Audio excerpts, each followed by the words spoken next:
এই নাটকটি ২ নম্বর পর্ব কিভাবে সবার আগে দেখবেন সেটা জানানোর চেষ্টা করব আজকের এই ভিডিওতে। তাই আজকের এই ভিডিওটি পুরো দেখার রিকোয়েস্ট এবং অনুরোধ রইল আপনাদের সকলকে। এবং আপনারা কে কোথা থেকে আজকের এই ভিডিওটি দেখছেন সেটা অবশ্যই কমেন্ট করে জানাতে একদমই ভুলবেন না। হ্যালো এভরিওয়ান, আসসালামু আলাইকুম। কেমন আছেন সবাই? আশা করি সবাই অনেক অনেক ভালো আছেন। আলহামদুলিল্লাহ আমি অনেক ভালো আছি। আপনারা সবাই জানেন শেখর মাল্টিমিডিয়া ইউটিউব চ্যানেলের জনপ্রিয় একটি নাটক হলো আদরের দুলালি। আদরের দুলালি নাটকটি ইতিমধ্যে আপনারা অলরেডি দেখে ফেলেছেন। যারা এখনো দেখেনি তারা অবশ্যই শেখর মাল্টিমিডিয়া ইউটিউব চ্যানেল থেকে আদরের দুলালি নাটকটি দেখে আসুন। কারণ আপনি যদি আগের নাটকটি না দেখে থাকেন তাহলে আপনি এই নাটকের কিছুই বুঝতে পারবেন না। আমি আপনাকে রিকোয়েস্ট করব অবশ্যই আগের পর্বটি দেখে তারপর মূলত এই পর্বটি দেখবেন। ডিয়ার ভিউয়ার্স, এখন আমি আপনাদেরকে লিংক দিয়ে দেব, যে লিংকের মাধ্যমে আপনারা খুব সহজেই আদরের দুলালি নাটকে ২ নম্বর পর্ব দেখতে পারবেন।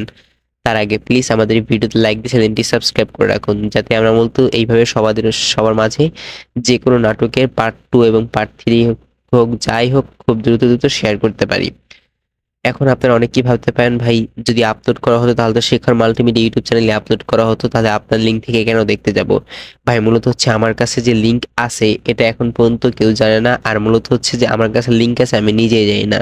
মূলত হচ্ছে এখানে শেখর মাল্টিমিডিয়া ইউটিউব চ্যানেল থেকে কোনো ধরনের নিউজ প্রকাশ করা হয়নি তারা যে ২ নম্বর নাটকটি পর্ব লঞ্চ করবে। আদরে দুলাল নাটকের ২ নম্বর পর্বটি হয়তো আসতে পারবে না, কিংবা যদিও আসে সেক্ষেত্রে লেট হবে, কারণ সেটা শুটিং হয়তো অলরেডি চলতেছে, এই জন্য আসতে লেট হবে। তো দয়া করে আপনারা প্লিজ কেউ হতাশ হবেন না, যাতে খুব দ্রুত নাটকটি চলে আসে। এবং আমি আপনাদের মাঝে ভিডিও লিঙ্ক দিব কমেন্ট বক্সে, সেই ভিডিও লিঙ্কে ক্লিক করে আপনারা খুব সহজেই নাটকটি দেখতে পারবেন।